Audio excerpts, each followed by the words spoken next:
بسم اللہ الرحمن الرحیم۔ لاکھوں کروڑوں درود ہوں خاتم الانبیاء محمد مصطفیٰ صلی اللہ تعالیٰ علیہ وآلہ وسلم کی ذات، آپ کی آل اور آپ کے اصحاب پر۔ ناظرین، ملحدین کی طرف سے عمومی طور پر ایک اعتراض کیا جاتا ہے کہ دنیا میں کس قدر ظلم و ستم ہے، شر انگیزیاں ہیں، ایک انسان دوسرے کو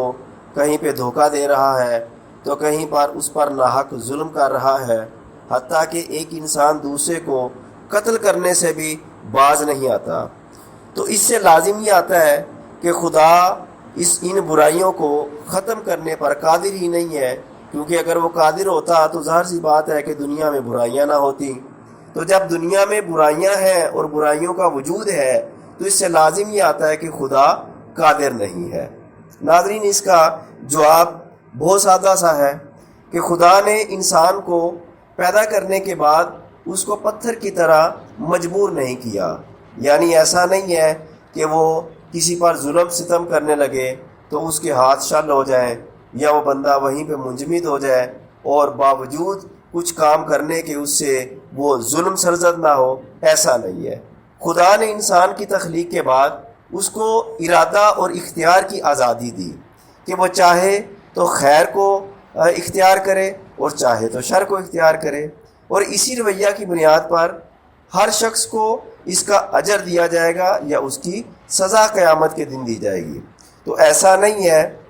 تو اب جب ایسا ہے کہ خدا نے انسان کی تخلیق کے بعد اس کو خیر اور شر کو اختیار کرنے کی آزادی دی تو خدا کی قدرت پر ظاہر سی بات ہے کہ سوال پیدا نہیں ہوتا۔ اچھا، پھر اس پر دوسرا اعتراض یہ کیا جاتا ہے کہ خدا اگر قادر ہے لیکن وہ ان برائیوں کو روکتا نہیں ہے تو پھر لازم یہ آتا ہے کہ وہ خدا شر پسند ہے کہ وہ برائی کو دیکھتے ہوئے بھی نہیں روکتا۔ یہ بھی اعتراض برائے اعتراض ہے، کیونکہ اس اعتراض میں بھی بالکل کوئی حقیقت نہیں ہے۔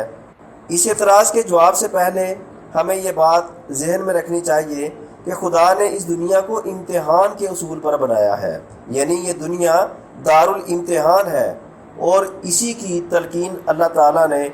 مختلف الہامی کتابوں میں بھی ہمیں ملتی ہے۔ یعنی وہ خدا انسان کی آزادی، ارادہ اور اختیار کو چھیننا نہیں چاہتا، لہذا برائی سے وہ زبردستی نہیں روکتا، بلکہ کہیں پہ ترغیب دیتا ہے کہ یہ کام کرو تو اس کا یہ اجر ہے، اور کہیں پہ ترہیب کے ذریعے سے انسان کو روکتا ہے کہ اگر یہ برا کام کرو گے تو اس کی یہ سزا ہے، اور ساتھ ہی وہ وعدہ کرتا ہے کہ مکمل انصاف کیا جائے گا، یعنی قیامت کے دن اچھے اعمال کرنے والوں کو اس کا اچھا اجر دیا جائے گا، اور جو برے اعمال کریں گے اس کی ان کو سزا دی جائے گی۔ لہٰذا اگر وہ شر پسند ہوتا تو کبھی بھی جتنے دنیا میں پیغمبر تشریف لائے، کبھی بھی ان پیغمبروں اور الہامی کتابوں میں وہ تلقین اور تنبیہ کا سلسلہ جاری نہ کرتا۔ آپ کی یہ چاہت کہ خدا زبردستی برائی کو روک دے دراصل انسان کے ارادہ و اختیار کو سلب کرنے کے مترادف ہے۔ یہ راہ متعین کرنے کی آزادی ہی تو انسانیت کا اعجاز ہے۔ اب خدا خود اعجاز انسانیت سے انسان کو نواز رہا ہے تو ملحدین کیوں انسان کو اس سے محروم کرنا چاہتے ہیں؟ ویسے ان کی دماغ کی کھوپڑی بھی بڑی عجیب ہوتی ہے کہ جب ان کو کسی چیز کا پابند کیا جائے تو کہتے ہیں کہ ہمیں اس چیز کی پابندی کیوں لگائی گئی، اور جب ان کو خدا اختیار اور ارادہ دیتا ہے تو وہاں پر بھی یہ اعتراض کرتے ہیں۔ خدا سے یہی دعا ہے کہ ان کو عقل سلیم عطا فرمائے۔